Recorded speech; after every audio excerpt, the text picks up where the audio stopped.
Welcome, welcome everyone. Thank you so much for joining. We're excited to have you. My name is Monique Bird. I'm the Director of Marketing here at the UTA College of Education. This is the information session for our Principal Certification Program. If by chance you registered for the wrong one, no worries. We can connect with you later and get you all the information you need for a different program. If for some reason this is not your reason, the program for you. I've got on the line with me a couple of our wonderful faculty program directors. Dr. Michelle Leverett, would you like to say a quick hello to everyone? Hey, everybody. Welcome. And Dr. Joel Leader. Hi, everybody. Welcome. Thank you for being here. We are so excited. Many of you may know them. They are educators, longtime educators who bring a wealth of certification experience, and they are also just immensely well connected. And so we're happy to have our new program directors. I'm basically going to let them take it over at this point, and they're going to go through the different program options for you.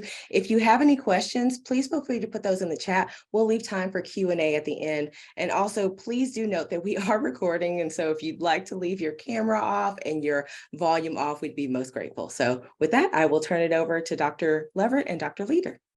Awesome. Thank you, Monique.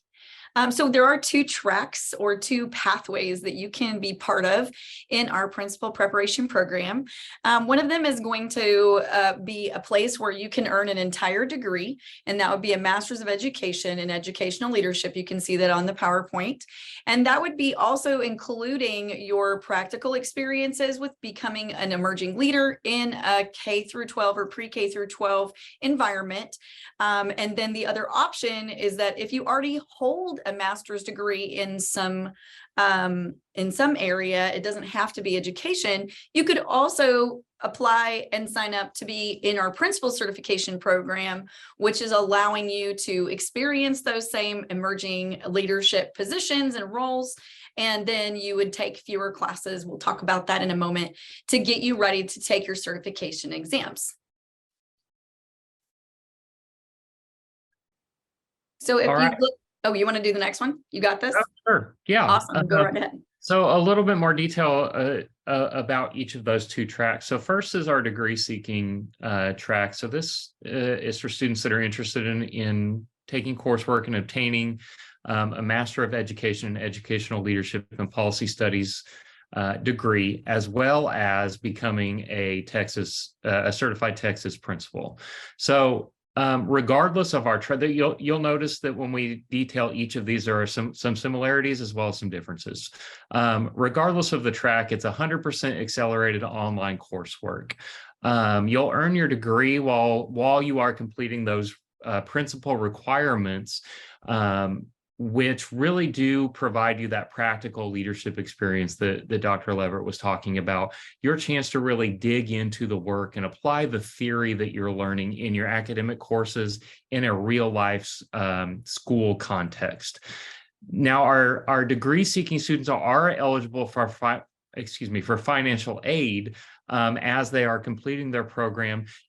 But the strongest piece of our program is that you really are gaining that professional network of our College of Education alumni who are spread across Texas and across the country, and really do help to support not just while you're in the program, but also as you're moving into those professional leadership roles, and really being that support network as you are really getting into the work of leading schools. But if you, again, already hold your master's degree and it's already been conferred to you, you can apply to become part of the PCO or the Principal Certification Only program. Again, it's all online, so that can present some challenges that we've tried to work with to provide some real-time discussion for you during some of your academic courses.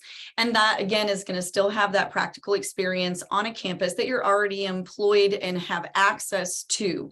So again, it would be a shorter course requirement. So it's 6 courses, and that would equal 18 hours. So they're all 3 hours each. You still have to accumulate that 250 cumulative practicum experience hours. And that's a TEA requirement. That is not just, oh gosh, let's pick a lot of hours and make you do them.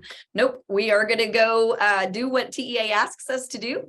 And if you are not in the state of Texas, this would not be the route for you. This is going to be someone who's in the state of Texas and is ready to go pursue this particular certification process. So again, Dr. Leader already talked about the professional network. So we're ready to look at the next thing and just keep asking questions in the chat if you are concerned or questions for those two programs. All right. So now that we've kind of given the overview of the two program tracks we have, let's talk a little bit about what you can expect as a practicum, or I'm sorry, as a candidate in our program.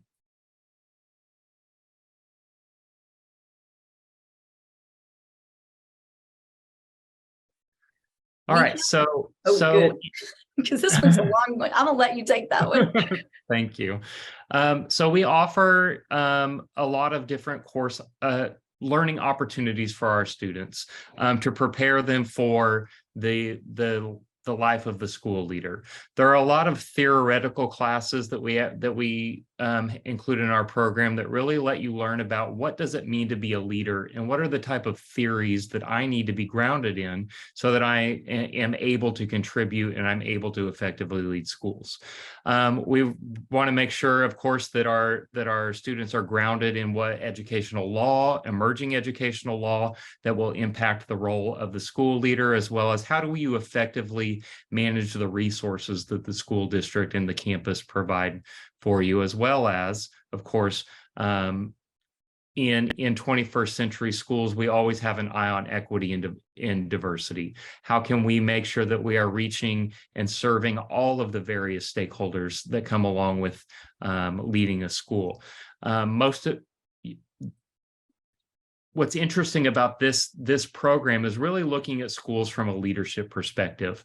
A lot of our candidates are coming as experienced educators, but what we ask is that you shift the way in which you view education and the way that you view schools from a leadership perspective, and really taking a broader view of what does it mean to serve our students, our parents, our communities in a way that's most effective for all of our stakeholders. Absolutely. Thank you for reading my mind. I love working with Dr. Leader. He always knows what I'm talking about in my brain. So your principal certification process is, again, according to TEA's requirements. So let's be very clear. This is a rigorous process. I don't want to pretend that it's not. It is.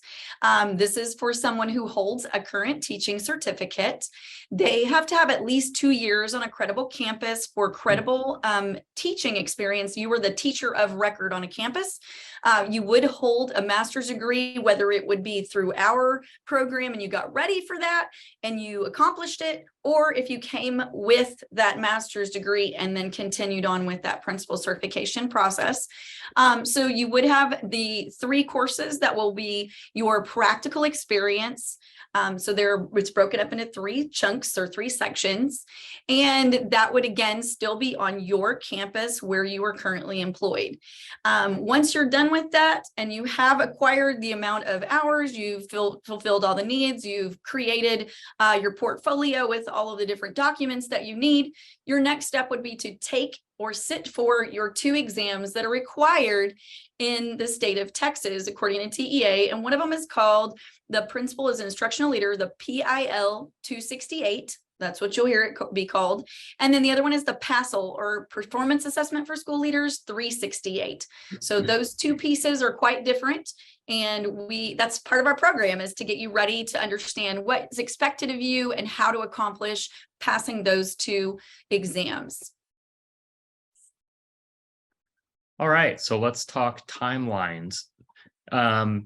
As you are aware, because you're interested in this program, this is an accelerated online program, which means exactly what it sounds like. You will complete this program in a much shorter time frame than you would in a traditional online or a traditional in-person preparation program.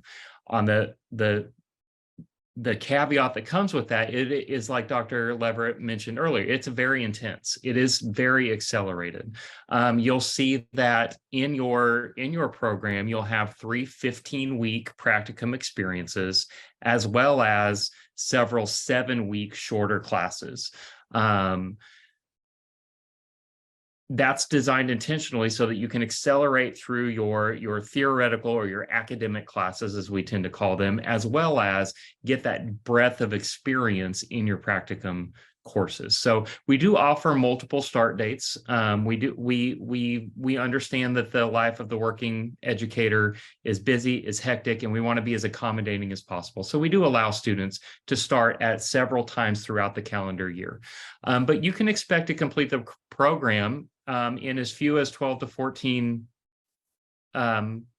months. I think that may be a typo on my part. Yeah. And so I apologize. Dr. Leader is stumbling. And That so is true. I saw the that. non-educator in the room will take Now the that's a blame for that very typo. accelerated program. That's super accelerated. It We're is accelerated, not that accommodate good. that. it's 12 to 14 months, which is still a very accelerated Yes. timeline. It's intense. I don't want anybody to go into this endeavor with blinders on, thinking that it's something that you can kind of just do when you get around to it. It's an accelerated program, and with that comes the expectation that you are accelerating your learning so that we can get you prepared to get out into the schools and be the amazing leaders that we know that you'll be. Absolutely. Speaking of different start dates, we are waiting for a few more people for the spring cohort. So just so you're aware, I know that Monique's going to take over in just a minute, but we're accepting some more applications. So we do look at a wide variety of documentation that comes from you. So you would, and again, she's going to explain some more of this, I'm sure, but once you get into the graduate program, then you also apply to our particular program to make sure that you meet those requirements by TEA and then also by the department in the College of Education. So the very next one coming up soon is beginning in January. And so we have to have all those application documentations turned in as soon as possible, preferably before December 12th, but for sure it's got to be during December. So we need you to keep on filling those little pieces of paper out and turning them in. Awesome. Great. I'm happy to take over from here. Thank you. So we've got a little bit of information about our cost. That's a big question that I get a lot of times from prospectives. If you are doing the principal certification only, the PCO program, that's $4,920. If you, like Dr. Leverett said, also need a master's degree, that's $8,200. And so very, very competitive, really, really among the lowest that you're going to see anywhere. I've been in higher education for about 14 years, and you don't really see a master's program at this price point. So it is very competitively priced, really because we really do believe in investing in educators and giving you that opportunity. And so we've been able to keep it very low consistently for a long period of time. So our admissions requirements, I'm going to go through these quickly, but again, if you have any questions, please do put those in the chat. Like Dr. Leverett said, we do require 2 years or more of credible teaching experience, a 3.0 GPA, 2 to 3 letters, professional letters of reference. Typically, that's going to be like a supervisor type role, someone who has experience with your work history, your professionalism. I think we all know this, but I'm still going to say it. Maybe not, my mom is probably not the person you want to call. Your mom is probably not the person to call. I'm sure that person has lovely things to say, but not really the person we want for your reference. At this time, the GRE is waived. I don't know how long that's going to continue. My team and I, we do check in every few months with our Associate Dean of Academic Programs. I don't have a new update. Just be mindful of that if you're thinking about this for your future. That may make this time a really good time to start knowing that the GRE is still waived at this time for most students, at least for unconditional admission.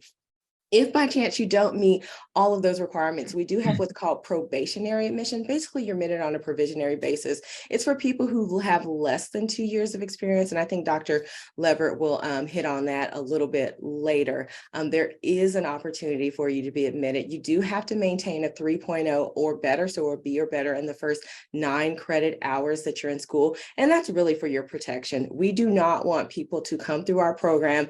They've taken all the courses and they don't have what they need to complete the certification requirements or anything like that. I will say, and I think Dr. Leverett will probably elaborate on it. I think they really are looking for people with 2 full years of experience, just because these are lifelong educators, and they know the difference of having that 2 years of experience under your belt, what that means to you when you're actually admitted into the program. And Dr. Leverett, if you have anything you want to chime in really quickly on that, you're welcome to. Absolutely. We do want to honor your time, and we want to make sure that you as a student / emerging leader are really prepared to take on an entire campus. And so the responsibility that falls on the shoulders of emerging leaders is really weighty. And we want to make sure that not only are you prepared as an academic, but as a person who's really equipped with the experience they need in the teacher realm and the workings of how campuses interact with their district, with other leaders in their network. What does that mean and how does that work? Well, it's really hard to do that if you've only just begun being a teacher. So we've had that conversation a lot. If you were almost done with your second year and you were like, okay, this is really what I want to do, I definitely want to be a leader, please do go ahead and apply. We don't want to eliminate your options, but we do want to make sure that you are really ready to step into that role. So that's why that little asterisk is there. We want to make sure that you understand the seriousness of what you do, because we know that you're a powerful force in the education system that we're in. And we want to make sure that you continue to be able to be supportive, not only by us, but that you can support the people that would be underneath your leadership. Awesome, and thank you. So just really quickly, how to apply. First step is definitely optional, but if you do have additional questions, we do have a recruiter. His name is Manuel Alonso. He's fabulous. You are welcome to meet with him. He is new. He is training and he's learning. And so you may have a couple of questions that he may not know the answer to. He will connect with Dr. Leverett, Dr. Leader, or one of our advisors, or whoever, depending on the question. He will do that homework for you and get those questions answered. But you are welcome to meet with that person one-on-one. That URL is uta.edu/education/recruiters, and I will put that in the chat at the end. But if you want to schedule an appointment with him, again, his name is Manuel Alonso. You're welcome to meet with him. You'll start your application on apply to UTA on applytexas.org. You'll go in there, you'll fill out your info. Same thing, if you have any problems with that application, reach out to our team. We're happy to help. I've seen everything when it comes to that thing. It's very easy to fill out, but it's also easy to make a mistake. Within that, you will pay the application fee. It's $75 for US students, domestic, and $90 for international students or anyone who has any international transcripts. So just kind of be aware of that. Within there, I believe there's also like either an essay or a personal statement, just depending on your program. And so do note that you will also have to complete that, but it's pretty easy to apply through Apply Texas. Once you get that, within about 48 hours, usually up to 5 days, you're going to get an email with your MyMav information. This is your student information. It's where you're basically going to be able to register for classes, check your admission status to the graduate school. You'll do a lot with your MyMav account. And so they'll send that to you via email. Do keep an eye on your personal email that you use to apply through Apply Texas, as well as your UTA student email once you get that, because depending on the communication, sometimes they go to both spots, depending on if it's a UTA rule or a TEA rule about how we communicate with you. So we're not being difficult for the sake of it. It's just the rules, and we do like to abide by them. Once you're admitted to the graduate school, then you have to be admitted to the program. It's fairly common in graduate school. I went through the same thing when I was in grad school, and I was like, what is this? That's just the way a lot of universities do it. For that, someone on our academic team will reach out and they'll let you know all of your next steps, including how to submit your references, any additional forms. This program, I don't have all of those forms memorized, but there are other forms that you will need to complete. Just follow the guidance of our academic team. They are here to guide you and help you and lead you and help kind of break down the steps so that it's easy for you. Like I said, the GRE is waived at this time for most students, so you should be good to go there. And then from there, you're basically just going to accept your admission status, register for classes, pay your bill, hopefully, all of that good stuff. But those are the basic steps. We do have these listed on our website, and we're happy to put that link in the chat as well if you need more information about those particular steps. But the big point that I really like to highlight is this fourth one down, is that after you apply to UTA and you're admitted to the graduate school, then you have to be admitted to your program. Your program application does not route to the program committee until we get all of those documents in. And so just make sure you're following the guidance of, the advisor, the academic team, the certification officer, so that you're getting all of those steps completed. And with that, I think we took just under 20 minutes. So we are done with our information session. Thank you all for joining. If you have any questions, I know we went through quickly. If you have any question, education@uta.edu is our general email. Someone on my team, she's phenomenal. She checks that email. She doesn't always know the answer, but she's really good at directing it to the right person. That's the easiest way to get a hold of us. We are going to stay behind afterwards and do a Q&A. We don't necessarily always put the Q&A on YouTube, so we'll see how it goes. But if by chance you're watching the recording and you have questions, like I said, you can connect with the recruiter, you can email us, or you can register for your own information session. And with that, thank you all for joining. I do want to give Dr. Leverett and Dr. Leader a chance to say goodbye, and any parting words or anything that they want to add to that conversation before we enter our question and answer. I'm just excited for you guys to check us out, see what's out there, see if this is the right program for you. And if it is, we're willing and ready to walk through it with you. That's actually why I got my doctorate, was to walk alongside educators. So I feel that that's an honor, and I am privileged to do it. So thank you for doing all the work you do in education. Yeah, and I'll just say that we're very excited that you're interested in pursuing a leadership role in your schools and in your districts. I think now more than ever, we need very effective school leaders that are prepared to take on the enormous roles and responsibilities, but also the gratification that comes along with being a school and district leader. So we're happy that you're interested in our program, and we look forward to answering your questions and serving you in the future. Awesome. Thank you all. Y'all have a lovely night or day or morning, whatever time of day you're watching this. Have a good one.